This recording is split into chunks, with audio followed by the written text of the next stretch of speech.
હાલો આજે આપણે રગડાવાળી ભેળ બનાવવાની છે। રગડાવાળી ભેળ બનાવવા માટે આપણે આંબલીની ચટણી લેવાની છે। તો આંબલીની ચટણી આપણે પલાળી ગોળ નાખી અને પલાળીને કમ્પ્લીટ કરી નાખી। તો આપણે એને ચાળણીમાં ચાળી દઈશું।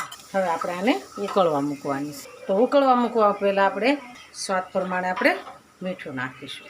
ગોળ તો આપણે નાખ્યો જ છે, થોડીક આપણે હળદર નાખીશું। અડધી ચમચી આપણે લાલ મરચું નાખીશું અને અડધી ચમચી આપણે ધાણા જીરું નાખીશું। આપણે એને સરસ મિક્સ કરી દઈશું। આવી રીતના આંબલીની ચટણી બનાવશો ને એટલે એકદમ મસ્ત સરસ ટેસ્ટ આવે છે અને ખાવાની આપણને ખૂબ જ મજા આવે છે। આપણે આને ઉકાળવાની છે। આંબલીની ચટણી ઉકળે ને એટલી વારમાં આપણે રગડો વઘારી નાખીએ। તો આપણે સાઈડમાં આંબલીની ચટણીને ઉકળવા રાખીશું। આપણે એની અંદર એક પાવડું તેલ એડ કરીશું। એક પાવડો આપણે તેલ એડ કરીશું। એમાં આપણે અડધી ચમચી જીરું એડ કરીશું।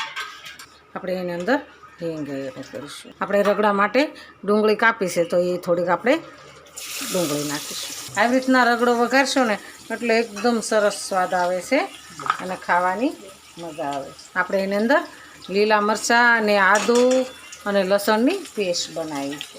ખૂબ જ સરસ છે, એનો ટેસ્ટ આવે છે અને સ્વાદમાં સારી લાગે છે। આપણે આને સાતરવા દઈશું। આપણે એની અંદર હળદર નાખી દઈશું। હળદર નાખીશું એટલે એનો કલર સરસ આવે છે। હવે આપણે એની અંદર રગડો એડ કરી દઈશું। સ્વાદ પ્રમાણે મીઠું એડ કરવાનું છે। થોડાક આપણે ખાંડના દાણા નાખીશું, એનાથી ખૂબ જ સરસ એકદમ ટેસ્ટ આવે છે એનો। એક ચમચી આપણે લાલ મરચું નાખીશું। પછી એને આપણે સરસ હલાવીશું।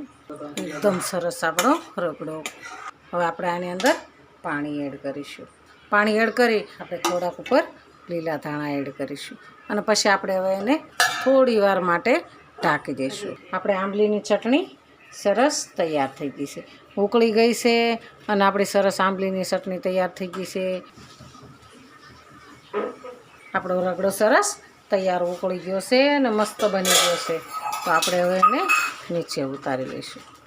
આપણે રગડાવાળી ભેળ બનાવવા માટેનું ચવાણું લીધું છે અને આપણે આ સેવ મમરા લીધા છે, ઘરે વઘારેલા મમરા છે અને આ લીલા ધાણા છે અને કાંદા, આ સેવ છે, આ કાચી કેરી છે, ટમેટાં, લીલા મરચાં, આંબલીની ચટણી। આપણે આની ભેળ બનાવવાની છે। તો આપણે આ રગડો છે, તો આપણે રગડાવાળી ભેળ બનાવવાની છે।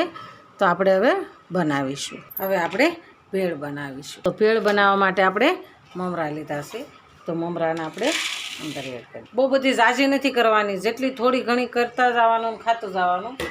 તો આપણે ડુંગળી નાખીશું, અંદર કેરી નાખીશું, આપણે 2 ચમચી ટમેટાં નાખીશું। આપણે આ લીલા મરચાંને કટિંગ કરી નાખ્યા છે, તો આપણે અંદર લીલા મરચાં એડ કરીશું। આપણે હવે એમાં ચવાણું એડ કરીશું। આપણે એની અંદર સેવ નાખીશું। આપણે સેવ નાખીશું, પછી આપણે એમાં લીલા ધાણા એડ કરીશું। હવે આપણે નાખીશું અંદર રગડો।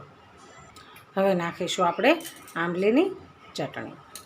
એકદમ મસ્ત સ્મેલ આવવા મળી છે, તો આપણે હવે એને હલાવી લઈશું। આપણી રગડાવાળી ભેળ સરસ તૈયાર છે, એકદમ મસ્ત બની ગઈ છે। તમે ઘરે આવી રીતના બનાવીને ખાશો ને એકદમ સરસ મસ્ત લાગશે અને છોકરાએ ફરીવાર કહેશે કે બનાવો અને ખાવાની મજા આવશે। આપણે હવે ડીશમાં કાઢીશું।